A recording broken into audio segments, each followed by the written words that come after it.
Let me thank everybody. Thank you all for being here with us this afternoon. The day really has, I must admit, it's gotten very nice out today. Thank goodness.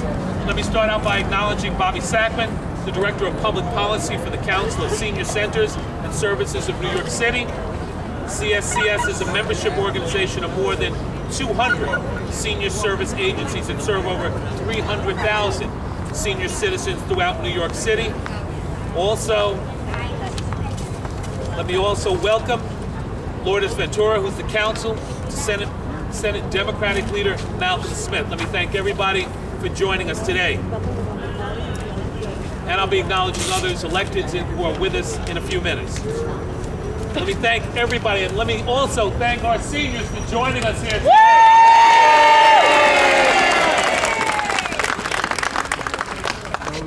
Also, let me acknowledge Terry Holmes, who's going to be speaking later, who attends the Senior Center in Brooklyn.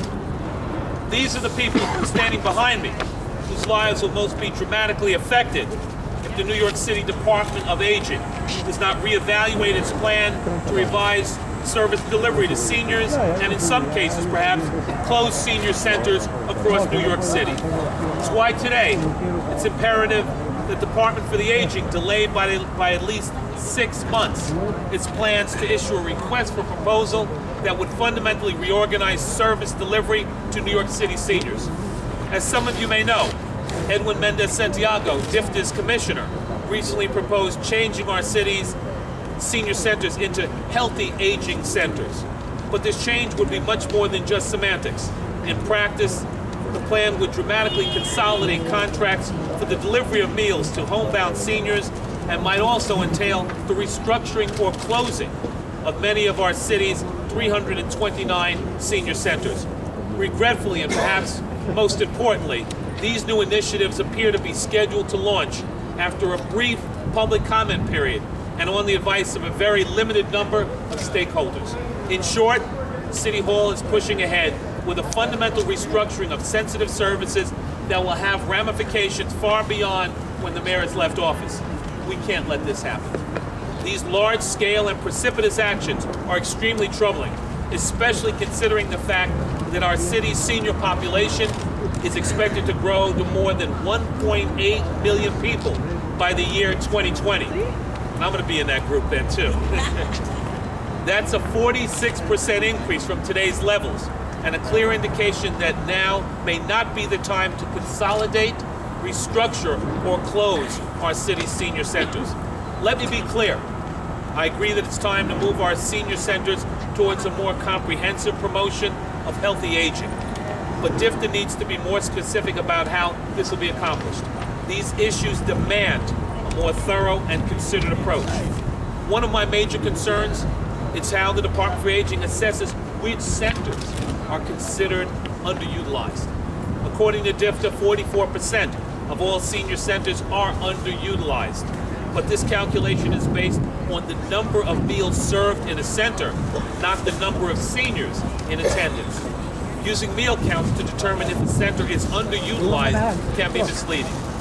Given that these so-called underutilized centers appear to be candidates for closure or consolidation, DFTA must find better ways to measure center success. Another major concern is DFTA's proposed reduction of its 97 Meals on Wheels contracts. This would follow a previous consolidation in 2004 in DFTA's Meals on Wheels program, which reduced the number of deliveries to the homebound elderly in the Bronx by substituting fresh, hot meals with frozen meals. At the time, I spoke out against this consolidation with Public Advocate Betsy Godbaum. I remember being here with you, Bobby, also. The Council of Senior Centers and Services and other advocates for the elderly.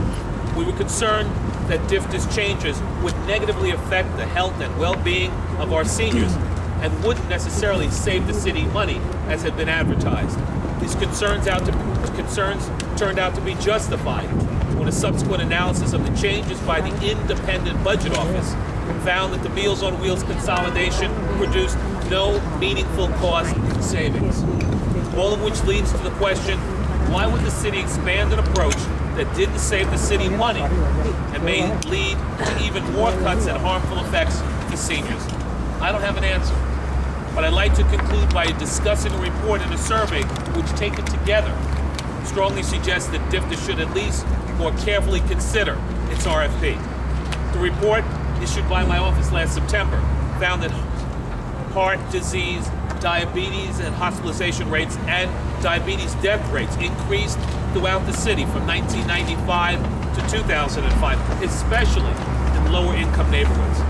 An informal survey of DFTA senior centers found that although the vast majority of senior centers offered hypertension screening, only a fraction offered screening for diabetes, glaucoma, and hearing loss.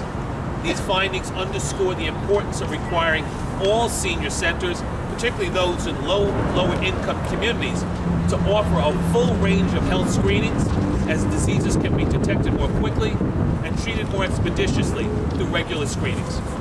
Many people here today are strongly attached to their current center and programs, and relocating them because of any consolidation could discourage them from attending any center due to travel limitations and disorienting changes in surroundings and routine.